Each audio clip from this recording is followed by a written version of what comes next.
Une fois le profil mesuré, il est représenté par une courbe des hauteurs Z en fonction de la position X. On représente parfois le côté de la matière avec un remplissage de couleurs, ici sous le profil. Les hauteurs sont référencées, par convention, par rapport à la ligne moyenne, qui est calculée comme la moyenne de toutes les hauteurs du profil. On met cette moyenne à 0. Les hauteurs sont comptées positivement pour les points situés au-dessus de la ligne moyenne, et négativement en dessous. Une portion du profil située au-dessus de la ligne moyenne, et entre deux passages à 0, est appelée une saillie du profil. Le point le plus haut d'une saillie est un pic. Une portion du profil sous la ligne moyenne, entre deux passages à 0, est appelée un creux du profil. Le point le plus bas d'un creux est une vallée. La succession d'un creux et d'une saillie, ou d'une saillie et d'un creux, est appelée un élément du profil. Sur le profil, on peut repérer l'excursion maximale en hauteur au-dessus du profil. Cette hauteur permet de définir le paramètre pp, appelé hauteur maximale de saillie du profil. Elle est comptée depuis la ligne moyenne. Le nom du paramètre commence par la lettre P majuscule car on est ici sur le profil primaire. Le suffixe P minuscule désigne les pics du profil. De la même manière, on peut déterminer la plus grande profondeur du profil par rapport à la ligne moyenne, et définir le paramètre PV, appelé profondeur maximale de creux du profil. Le suffixe V fait référence aux vallées du profil. Il faut noter que la valeur de PV est positive car on compte une profondeur vers le bas à partir de la ligne moyenne. Enfin, on peut définir la hauteur entre la vallée la plus profonde et le pic le plus haut, ici appelé hauteur maximale du profil, et désigné par le paramètre PZ. Ce paramètre est une première approche de l'amplitude de la texture de surface. Néanmoins, il est très sensible à la présence de points aberrants ou de pics et creux extrêmes, non représentatifs. De tels points extrêmes peuvent survenir à l'occasion d'un choc lors de la mesure, faisant sauter la pointe du profilomètre. Ou bien si la pointe ou le capteur optique est passé sur une poussière ou un élément de limaille posé sur la surface mais non représentatif de la texture véritable. Le paramètre PZ permet déjà de comparer deux textures, par rapport à l'amplitude des variations de la hauteur pic à vallée. Ici, on peut effectivement dire que le profil du haut est plus rugueux que le profil du bas, en comparant leurs valeurs de PZ. Néanmoins, ces valeurs ne nous disent rien de la morphologie de la texture.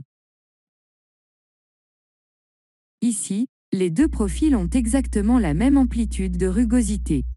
Et pourtant, si on devait marcher pieds nus sur l'une de ces deux surfaces, on choisira probablement la surface du haut. L'amplitude de rugosité n'est donc pas suffisante pour accéder aux informations fonctionnelles de la surface.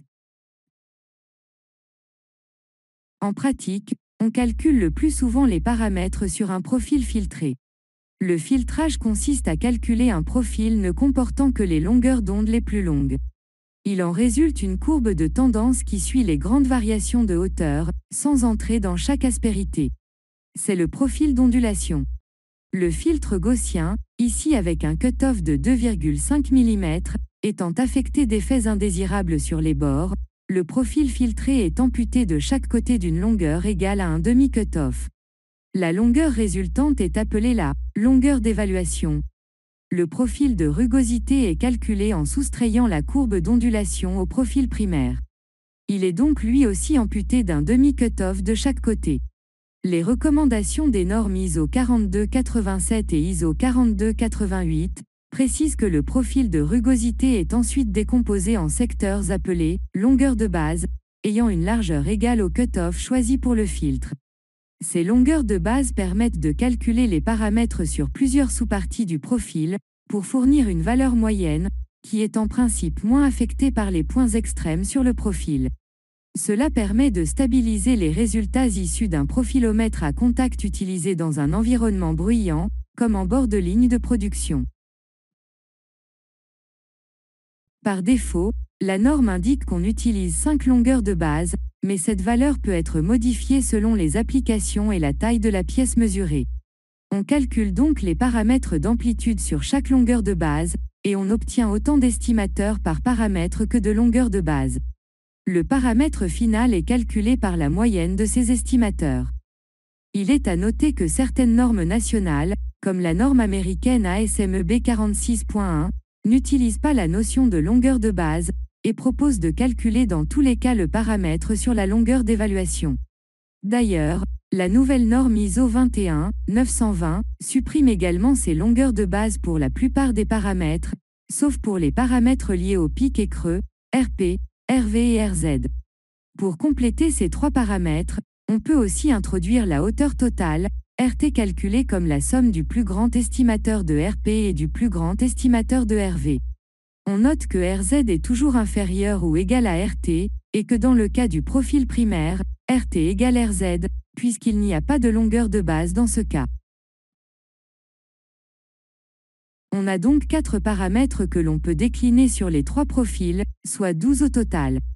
Dans le cas du profil d'ondulation, la norme indique que la longueur de base à utiliser est le cutoff lambda f, mais en pratique ce cutoff n'est pas utilisé. Les logiciels des fabricants utilisent soit la même longueur de base que pour la rugosité, soit, et c'est probablement préférable, calculent les paramètres d'ondulation sur la longueur d'évaluation.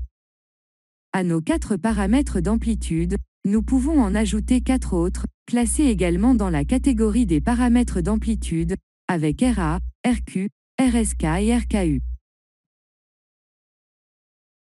Les paramètres PA et PQ sont tous les deux des évaluations moyennes de l'amplitude du profil primaire. Dans le cas de RA et RQ, ils sont calculés sur chaque longueur de base, puis moyennés. Ce sont donc des moyennes de moyenne. PA utilise une moyenne arithmétique des valeurs absolues des hauteurs. PQ utilise une moyenne quadratique, c'est donc l'écart type de la distribution des hauteurs. RA est probablement le paramètre le plus utilisé et le plus spécifié sur les plans. Cela ne veut pas dire qu'il est le plus utile ni le plus pertinent, loin de là. Mais c'est souvent le seul paramètre que les concepteurs connaissent, car c'est souvent le seul enseigné. Il serait préférable d'utiliser le paramètre RQ à la place du RA, car au moins c'est un paramètre qui est relié à une signification physique, puisqu'il s'agit de l'écart type. On retrouve cette valeur ou parfois la variance dans des équations de tribologie. Le PSK, de même que le RSK et le WSK, est un paramètre permettant de qualifier la symétrie de la distribution des hauteurs du profil. Il donne des renseignements intéressants et importants sur la morphologie de la texture. Si sa valeur est significativement négative, cela veut dire que l'on est en présence d'une surface ayant des stries ou des pores profonds sous une base en plateau. À l'opposé, si la valeur est positive, on a une surface plane sur laquelle se trouvent des particules ou des dépôts. S'il est proche de 0, alors la distribution est parfaitement symétrique. C'est donc un paramètre qui nous aurait permis de distinguer les deux profils de tout à l'heure qui avaient le même PZ.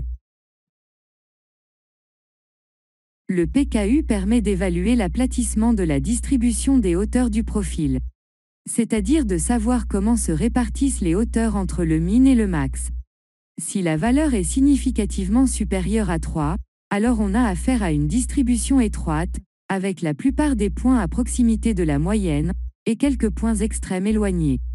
Si la valeur est faible, alors les hauteurs sont réparties plus régulièrement entre les extrémités. Là aussi, cela permet d'avoir une information utile sur la morphologie de la surface. Néanmoins, autant la symétrie que l'aplatissement sont sensibles à la présence de points extrêmes ou aberrants. Pour finir, quelques exemples pratiques. Ici un profil mesuré dans une chambre de combustion d'un cylindre de moteur automobile. La rugosité fine, RA égale 0,5 micromètre, montre quelques stries profondes destinées à la lubrification du cylindre, d'une amplitude maximale de plus de 11 micromètres. Le facteur d'asymétrie est bien négatif indiquant la présence des stries sous la surface. Le facteur d'aplatissement est élevé indiquant que l'essentiel de la texture est concentré autour de la moyenne. Autre exemple, mesuré sur un acier plat. La texture est relativement bien centrée autour de la moyenne, sans points extrêmes, ce qui est vérifié avec un RSK faible et un RKU inférieur à 3. Dernier exemple, issu d'un procédé de tournage fin. La distribution montre une belle gaussienne, légèrement décalée vers le haut, à cause de quelques stries fines plus profondes, d'où la valeur légèrement négative de RSK. La distribution est assez étroite, d'où une valeur de RKU relativement élevée. La rugosité moyenne est très faible, comparée à l'amplitude pic-avalée. Tous ces paramètres peuvent être utilisés en spécification, en utilisant le symbole racine. Vous pouvez vous référer à la vidéo spécialement consacrée aux indications sur les dessins. Merci d'avoir suivi cette vidéo. N'hésitez pas à commenter et indiquer vos besoins pour de futures vidéos. Cliquez sur « J'aime » en dessous de cette vidéo. Et abonnez-vous à la chaîne, pour être notifié lorsque de nouvelles vidéos seront mises en ligne. Retrouvez d'autres ressources sur le site du guide de métrologie des surfaces. Et visitez le site www.digitalsurf.com pour en savoir plus sur le logiciel Mountains. Merci à vous.